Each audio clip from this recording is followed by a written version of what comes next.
Well, hello everybody and welcome to Jeff's Baking Blog. Today I'm going to make some Belgian buns. These were a favourite when I was a child, and I think you can still buy them in places like Greggs at the moment.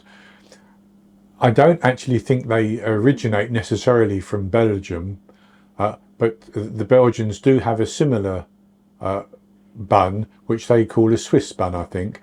But anyway, a Belgian bun, it's an enriched dough which is rolled up rather like a cinnamon roll or a cinnamon bun, but the filling is lemon curd with sultanas or raisins, and then with an icing on the top, and then a glacé cherry on the top as well, or half a glacé cherry in my case. So it's not a difficult recipe, but it takes quite a long time because we have to proof the dough, and I'm going to proof mine for quite a long time to allow it to almost triple in size, I think. So before I go on to the ingredients, I should mention that I'm making a double batch, but when I speak about the ingredients in a few seconds, I will tell you the ingredients for a single batch, which will make 6 Belgian buns, and you can easily double it up if you want to. So I'll go on to those ingredients now. So as I mentioned, I'm making a double batch of the dough, and I'm going to freeze half of it, which I can then use later. But for a single batch to make 6 Belgian buns, you will need 250 grams, which is 1 2/3 cups of bread flour. You will need 90 millilitres, 6 tablespoons of lukewarm milk, which is at about 41 degrees Celsius, 105, 106 Fahrenheit, something like that. 25 grams, 2 tablespoons of caster sugar, 1 medium egg, or large in the USA, 4 grams, 2/3 of a teaspoon of salt, 7 grams, 2 1/4 teaspoons or 1 packet of instant yeast, 80 grams, 2/3 of a cup of sultanas or raisins, 30 grams, 2 tablespoons plus half a teaspoon of softened unsalted butter, and about 60 millilitres, 1/4 of a cup, 4 tablespoons of lemon curd. Shop bought lemon curd is fine. I made this lemon curd myself, and I made more than I need for this recipe, but 1/4 of a cup. And then for the icing, 180 grams, which is 1 3/4 cups of icing sugar, 30 millilitres, 2 tablespoons of water, and 3 glacé cherries cut in half. And we don't need the cherries or the water or the icing sugar for a few hours yet, so we set those to one side, and I'll go on to make the dough. So I'm going to put my milk along with the yeast and the sugar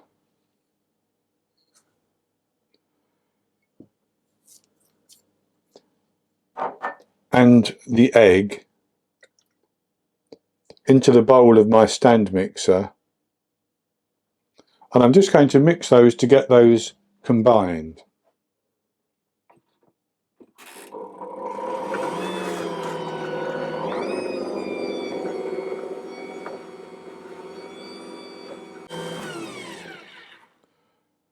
And that's got those combined quite nicely.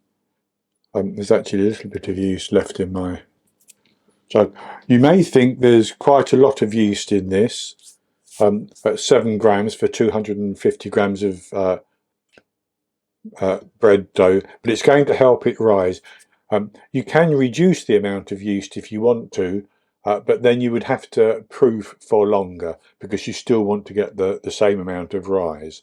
So with that mixture mixed together, I'm going to put my flour in,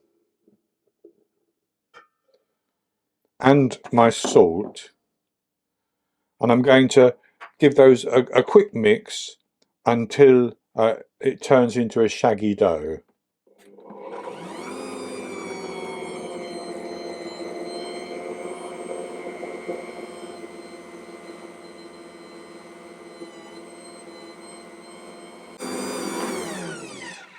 And that's turned into a shaggy dough. And so what I'm going to do now is I'm simply going to take my butter, which is quite soft, and I'm going to just sort of put that in, and I'll use my spatula to start with, just to spread that a little bit on that dough.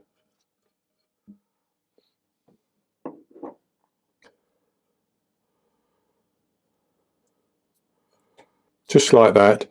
And then I'm going to mix it again until that's combined.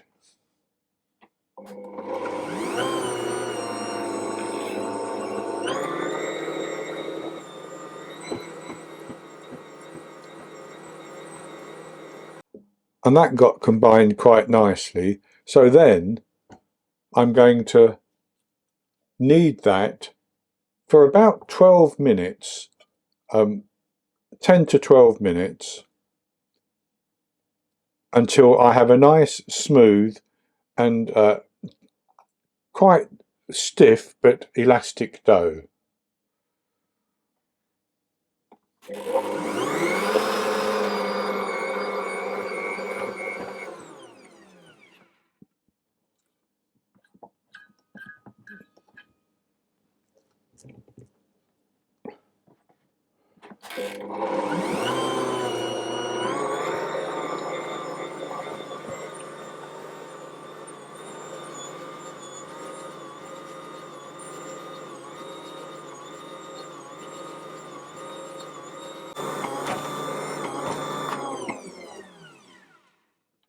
So that's kneaded now for 12 minutes, and it's nice and smooth and quite tough. So I'm going to take it out of the bowl, and with the dough out like that, I'm simply, you can see it's nice and stretchy,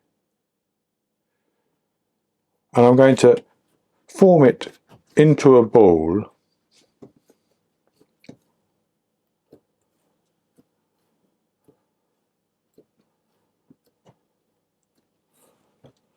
Like that.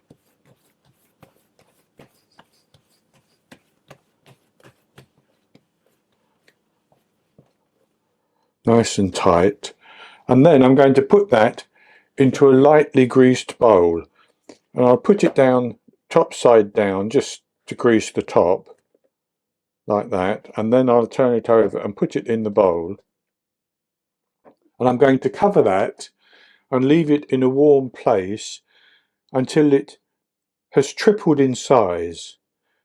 And that's going to take, I would think, in my kitchen, because it's quite cool, a good 2 hours. But I'll come back once it's tripled in size, or almost tripled in size. And once it has just about tripled in size, I'll come back and go on to the next step, which is to roll the dough out and fill it with the lemon curd and sultanas, roll it up, and portion out our Belgian buns. So my dough has now tripled in size, and I'm going, and that's taken about 2 hours actually, and I'm going to tip that out, and then I'm obviously, because it's a double batch, I'm going to divide it into 2 pieces, and so that I can freeze one of them. And I need a piece of about 450 grams. So there's my 450 grams that I've got for this recipe, and I'm just going to put a little bit more flour on my board, and I'm actually going to form that just into a rough ball, and I'm gently going to flatten it. So obviously I'm knocking the air out as I do that.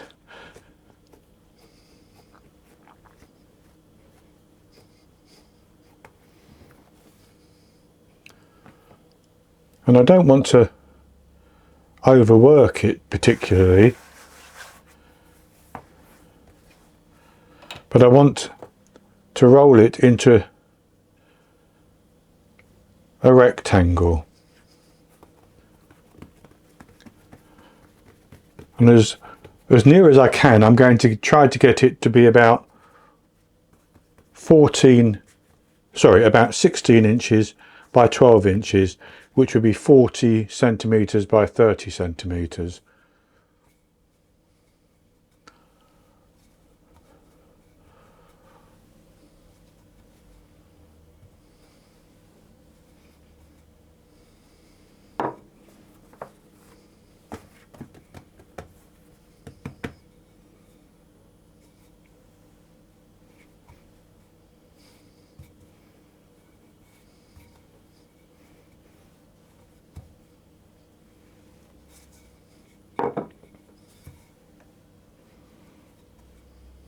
So I've rolled that out to my rectangle, which is about 16 by 12.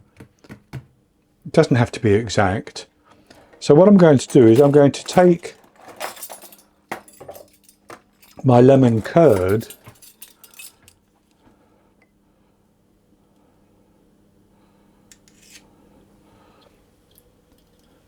and I'm going to put that on.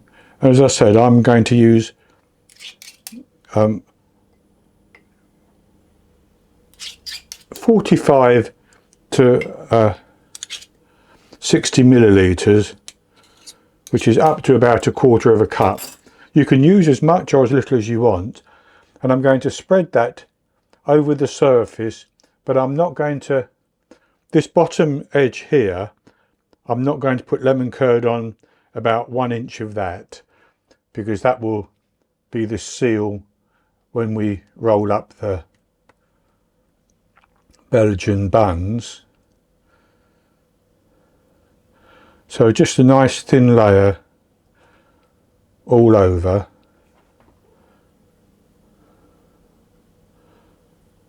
And that's good enough like that. And I've left my edge here without any on. So then I'm going to just sprinkle over my sultanas, trying to distribute them fairly evenly. Now these are quite juicy, but if yours seem extra dry, you can always soak them in advance and then drain the liquid off, the water or the tea that you've soaked them in. And then once it's drained off, pat the sultanas or the raisins dry so that they don't release too much liquid as they bake. And that's good like that. So what I'm going to do is I'm just going to wet my finger and rub that along this bottom edge here, like that. And then I'm going to start to roll up from the top edge. And I'm going to roll it fairly tightly.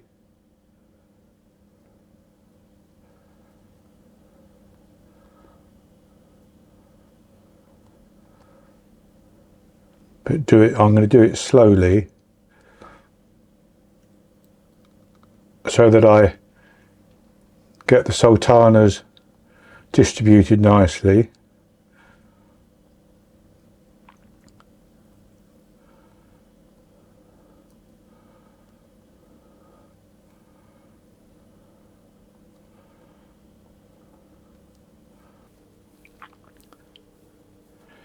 And there I have my edge here, and I'm just going to roll that edge on like that. I'm just going to move it up so you can see it a little bit better. And I'm going to stretch the corner like that. And then I'm going to pinch that together.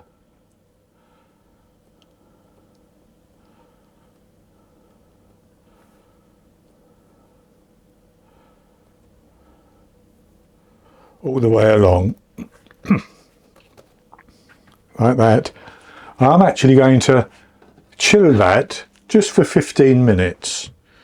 And that's because it'll make it slightly easier to cut. So I'm going to put that onto a board and I'll just cover it loosely and I'll put that in the fridge for 15 minutes. Then I'll come back and we'll cut it and put it onto our baking tray ready for a second rise before baking. Having chilled my dough rolled up like that for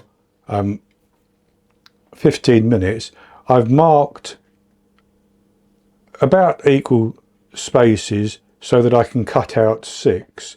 So I'm going to cut it. I'm using a serrated knife so that I can cut it like that.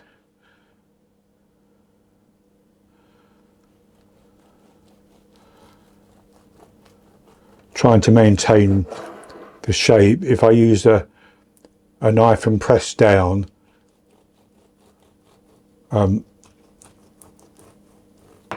it may distort the shape somewhat.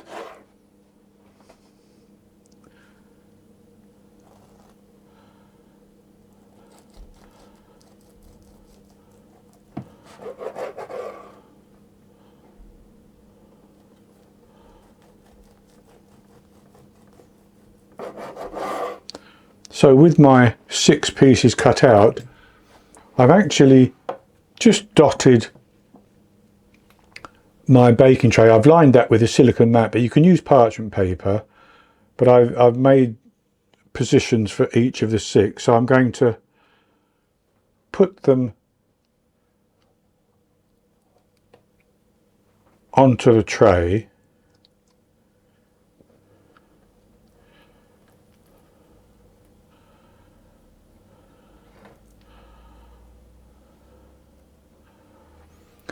In fact, I think I'll put 4 on each tray because I'm just a bit concerned about how they might spread. So I'll put 4 on this tray and 2 on another. And what I'm going to do then is press them down.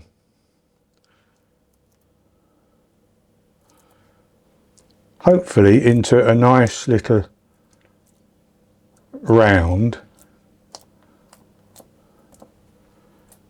Like that.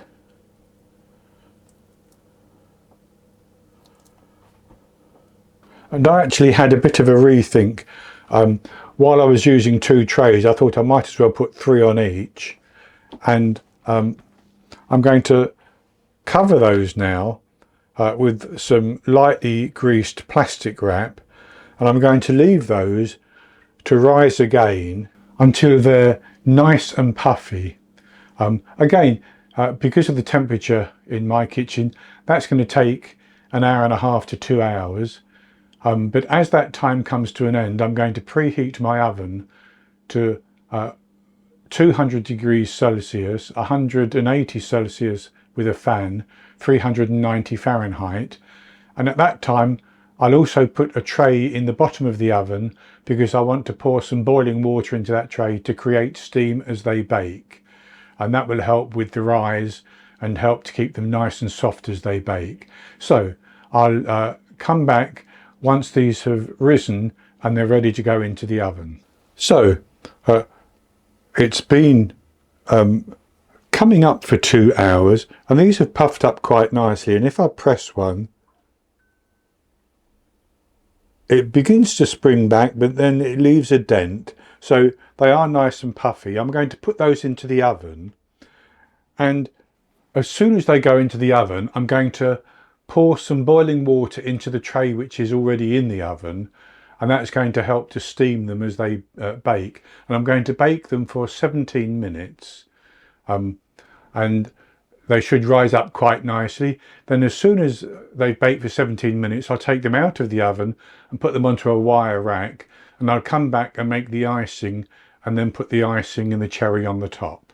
So I baked my Belgian buns. I baked them actually for 16 minutes and they looked done to me.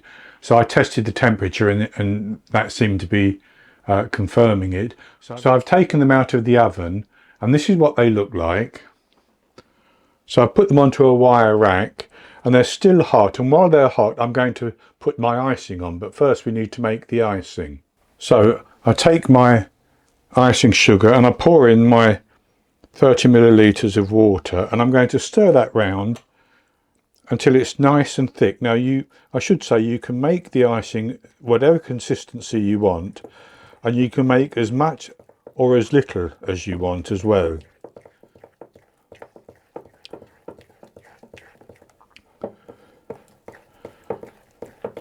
Now you can sift your icing sugar before you start if you want to, but because it dissolves quite easily, I don't think you need to sift it.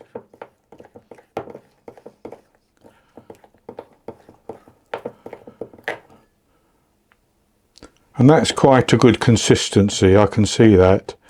So what I'm going to do is I'm going to put 35 grams of icing on each of my buns, and I'm going to spread it, and if it runs down the side, that's perfectly fine.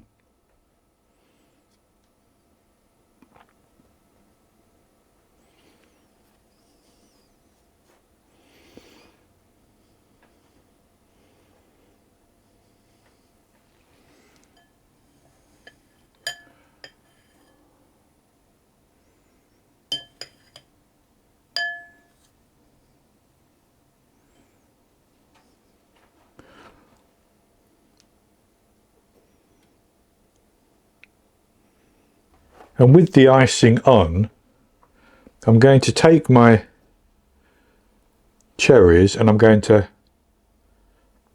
put half of a cherry on top of each bun.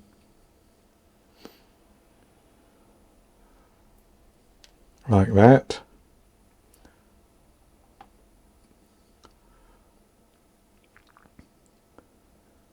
So I'll leave them for a while, and once that icing is set up a little bit, I'll come back and we'll have a taste. I want the buns to be cooled completely before I taste them. So I'll be back with you when they're cooled and the icing is set, and we can enjoy a taste of one. So I've left those buns until they're completely cool now, and that icing is set up quite nicely. So I'll have a taste of one.